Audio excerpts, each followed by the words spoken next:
નમસ્કાર મારા ગુજરાતીઓ, કેમ છો મિત્રો? જય હિન્દ, જય ભારત.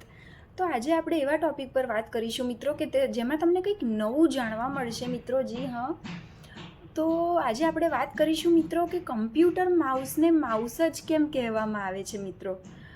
ઓકે, તો સ્વાગત છે મિત્રો મારી આ યુટ્યુબ ચેનલમાં આપનું.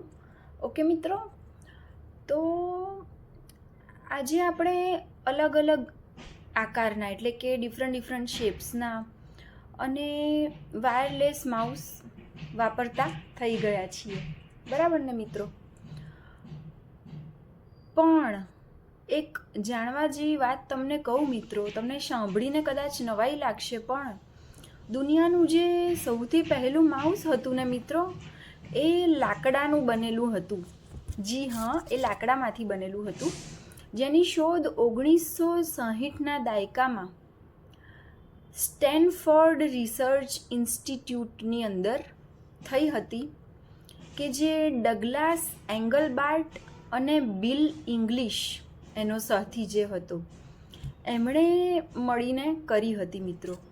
ઓકે, હવે સવાલ એ થાય કે એનું નામ માઉસ કેમ પડ્યું? ઓકે મિત્રો, તો કે આપણી ધારણા પ્રમાણે આપણે એવું માની લઈએ કે આ સાધનને માઉસ નામ આપવા પાછળનું કારણ તેનો દેખાવ છે. ઓકે મિત્રો, જ્યારે ડગલાસ અને તેમની ટીમે આ સાધન બનાવ્યું મિત્રો, ત્યારે તે એકદમ નાનકડું હતું અને તેની પાછળથી એક લાંબો વાયર નીકળતો હતો કે જે કમ્પ્યુટર સાથે જોડાયેલો રહેતો હતો. જી હા મિત્રો, તો આ રચના બિલકુલ જ એક ઉંદર જેવી જ લાગતી હતી અને તેની પાછળથી નીકળતો વાયર એ ઉંદરની પૂંછડી એના જેવું લાગતું હતું. ઓકે મિત્રો, તો 1968 દરમિયાન એક જાહેર પ્રદર્શનમાં ડગલાસે પોતે કહ્યું હતું કે અમને નથી ખબર કે આનું નામ માઉસ કેમ પડ્યું, પણ હા, તે ઉંદર જેવું લાગે છે એટલે જ એને માઉસ તરીકે ઓળખવાનું ચાલુ કર્યું મિત્રો.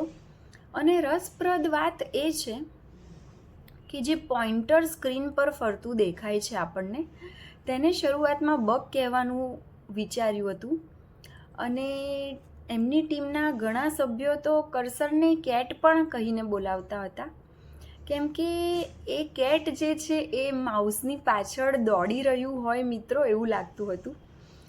તો છેવટે માઉસ શબ્દ એ દુનિયામાં ખૂબ જ પ્રખ્યાત થઈ ગયો મિત્રો, અને એ શબ્દ એટલો બધો પ્રખ્યાત થઈ ગયો મિત્રો કે લેપટોપમાં ભલે ને કશું ઉંદર જેવું ના હોય, પણ છતાં બી લેપટોપમાં પણ માઉસ તો હોય ને હોય જ, કે જે લેપટોપમાં આવે જ છે મિત્રો.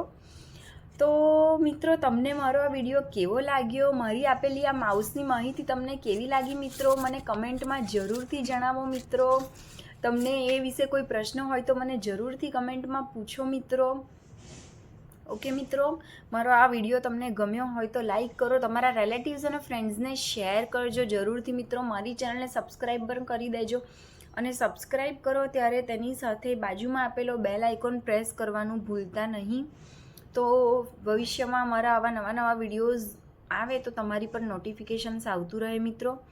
ફરી મળીશું આવતા વિડીયોમાં મિત્રો. ત્યાં સુધી ધન્યવાદ મિત્રો. જય હિન્દ, જય ભારત.